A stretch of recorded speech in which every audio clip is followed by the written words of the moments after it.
Driver, गाड़ी रोको। राजा साहब, आज आपने हाथी की सवारी नहीं की। कार में घूम रहे हैं। जानवर ठीक ठाक तो हैं? बिल्कुल पिंकी।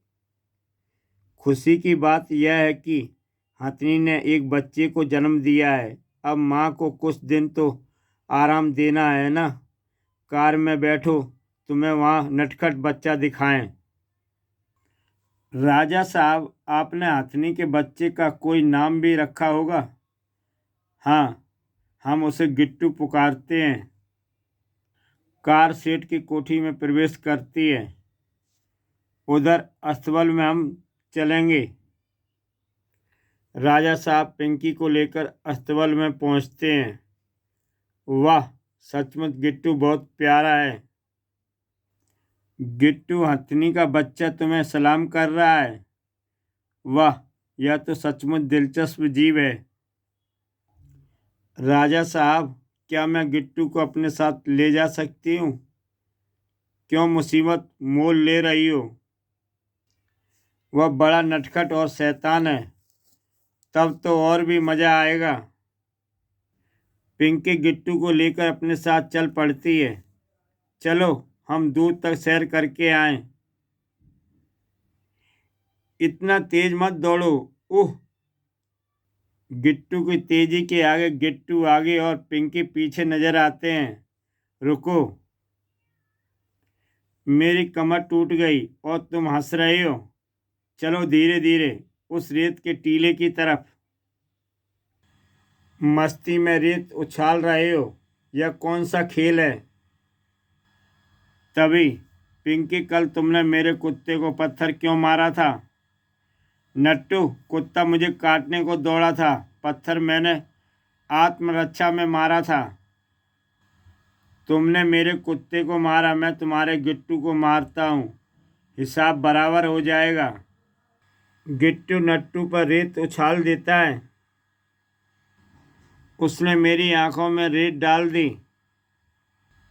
मैं तुम दोनों को देख लूँगा। कुछ दूर जाने पर, रुक जाओ नट्टू, कहीं दिखाई नहीं दे रहा। दौड़ते हुए पसीना आ गया, भूख भी आई है। लो, तुम्हारे लिए आइसक्रीम और हाथी के बच्चे के लिए पेस्ट्री। वाह, मेरी पसंद की चीज़ मिल गई। अच्छा अंकल, खाने की चीज़ देने के लिए धन्यवाद। रुको, तुमने आइसक्रीम और पेस्ट्री के दाम नहीं चुकाए। हमने समझा आप हमें मुफ्त में खिला रहे हैं। वासा कोई चीज़ मुफ्त में नहीं देता। लेकिन हमने आपसे कुछ मांगा नहीं था। तो क्या हुआ? वासा उनके बदले में यह हाथी का बच्चा ले जाता है। इस बच्चे को बेचने से काफ़ी पैसे मिल जाएंगे। मैंने उस लड़की को बेवकूफ़ बनाया। यहाँ इसको बेचा जा सकता है। बाबू, मुझे यह जानवर बेचना है। यह हाथी की ज़रूरत है। नहीं, यह उसका बच्चा है। देखो, यह सरकारी दफ्तर है। सारे काम कायदे से होते हैं। तुम पशु की कीमत का टेंडर दोगे तो कमेटी की मीटिंग बुलाई जाएगी। वहाँ इसके दाम निश्चित करेगी। फिर वह डिमांड फाइनेंस मिनिस्ट्री को भेजी जाएगी। पार्लियामेंट में बजट पेश होगा। बिल पास होकर राष्ट्रपति के हस्ताक्षर के लिए जाएंगे। तब कहीं जाकर तुम्हें दाम मिलेंगे। क्या इस दौरान यह बच्चा हाथी नहीं बन जाएगा? बाप रे, इतने लंबे अरसे तक मैं इंतज़ार नहीं कर सकता। वह हाथी के बच्चे को लेकर एक दूसरे सर्कस के पास पहुंचता है।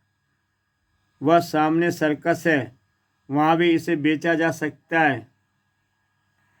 रिंग मास्टर साहब, मुझे यह जानवर बेचना है। 100 रुपये मिलेंगे। मगर मैंने सुना है कि हाथी का बच्चा भारी कीमत में बिकता है। ज़्यादा दाम चाहिए तो सर्कस के मालिक के पास चले जाओ। वह उस कमरे में बैठा है। ठीक है। जैसे ही वह कमरे में प्रवेश करता है, तुम? हाँ राजा साहब, इस सर्कस के मालिक हैं। मैं इनसे कहने आई थी कि एक आदमी गिट्टू को छीनकर ले गया है। मैं पुलिस को बुलाता हूँ।